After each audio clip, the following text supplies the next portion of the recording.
Америкийн нэгдсэн улсын уугуул иргэд болох Осажогийн аллага. 1920-ад оны үед Америкийн Оклахома мужид Осажунстан хамт байсан. Тэдний газар дороос нэр дэлгэрсний дараа уг овгийн гишүүд богино хугацаанд Америкийн нэгдсэн улсын хамгийн чигнэл хүмүүсийн нэг болж хувирсан юм. Тэд орон сууц, машин, үнэт идэл худалдаа авч баян амьдралын хэв маягийг бий болгосон. Гэвч энэ баялаг нь Америкийн цагаан эрсднүүдийн шүнлэг төрүүлсэн юм а.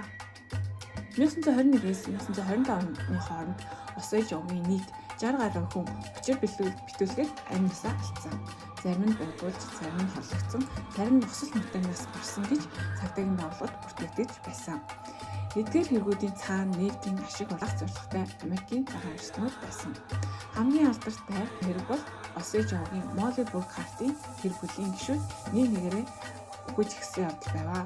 Тухайн цаг үед түүний ах эгч, ах дүүс бүгд сэжигтэй байдлаар амгаалдаж Молли Буркхарт амьдулсан. Энэ хэргийн дараа тухайн үед шинээр байгуулагдж байсан холбооны мөрдөгт овчоо анхны томоохон мөрдөн шалгах ажиллагаа эхэлсэн. Тэднийг тухайн үед Эдгар Хуур гэдэг байцаалтын үр дүнд орон нутгийн нэр хүндтэй цагаан эрсдэн бизнесмен Уильям Билл Хейл болон түүний хамсаатнуудыг буруутган барьжсан. Тэд Осажогийн гишүүдтэй гэр бүл болж дараа нь тэднийг устгаж хөрөнгийг нь өвлөх төлөвлөгөөтэй ажиллаж байжээ. Энэ хэрэг Америкийн нэгдсэн улсын уугуул иргэдийн эрх ашиг шударга усны системийн сул талыг ил гаргасан. Өнөөдөр энэ түүхийг та бүхэн Дэвид Кран зохиолч Killers of the Flower Moon хэмээх ном болон 2023 онд Мартин Скорсезе найруулсан Leonardo DiCaprio, Robert De Niro нарын тоглосон Killers of the Flower Moon киноноос үзэж болно.